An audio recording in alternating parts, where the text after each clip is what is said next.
इस series की शानदार recording संपूर्ण भारत में परचम लहराए वाला है श्री फिल्म प्रोडक्शन हाउस के माध्यम से धमाकेदार प्रस्तुति।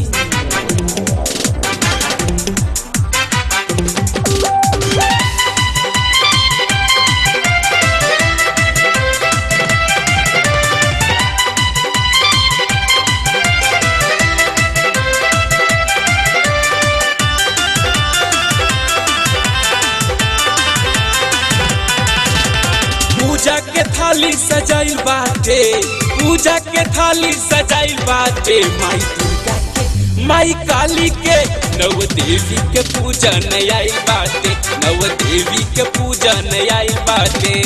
पूजा के थाली सजाइल बाटे, पूजा के थाली सजाइल बाटे, माई दुर्गा के माई काली के नव देवी के पूजन आइल बाटे, नव देवी के पूजन आइल बाटे, नव देवी के पूजन आइल बाटे।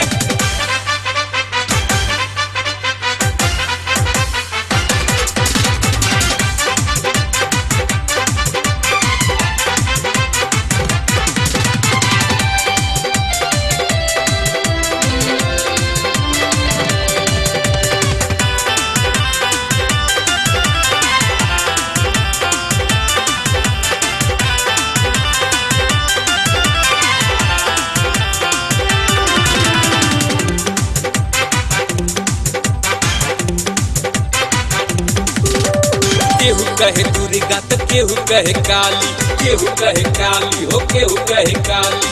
हथवा में लेके चला पूजा के थाली, पूजा के थाली हो पूजा के थाली। केहू कहे दुर्गा तो केहू कहे काली, हथवा में लेके चला पूजा के थाली। माइये से विपदा मिटाइल बाटे, माइये से विपदा मिटाइल बाटे, माई दुर्गा के माई काली के नव देवी के पूजन आइल बाटे, नव देवी के पूजन आइल बाटे, शेरावाली के पूजन आइल बाटे।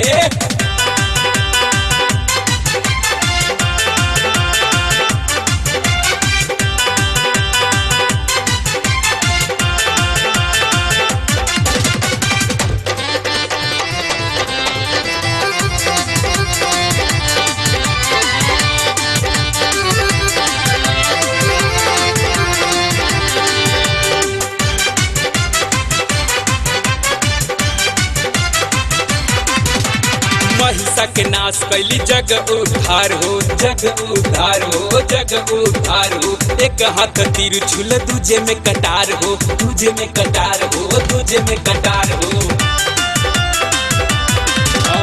महिषा के नाश कैली जग उद्धार हो, एक हाथ तीर झूल दूजे में कटार हो। सुदर्शन से दुष्ट मिटाइल बाटे, सुदर्शन से दुष्ट मिटाइल बाटे, माई दुर्गा के माई काली के नव देवी के पूजन आइल बाटे, नव देवी के पूजन आइल बाटे, नव देवी के पूजन आइल बाटे।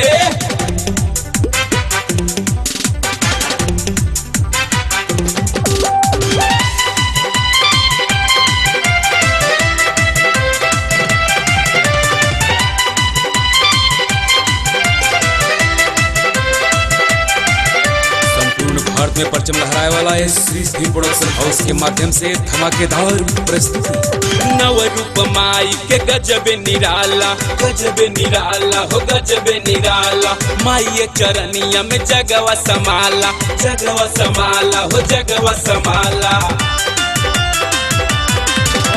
नव रूप माई के गजब निराला, माई चरनिया में जगवा समाला। बेदर्दी मुखे से भी आइल बाटे, बेदर्दी मुखे से भी आइल बाटे, माई दुर्गा के माई काली के नव देवी के पूजन आइल बाटे, नव देवी के पूजन आइल बाटे, नव देवी के पूजन आइल बाटे।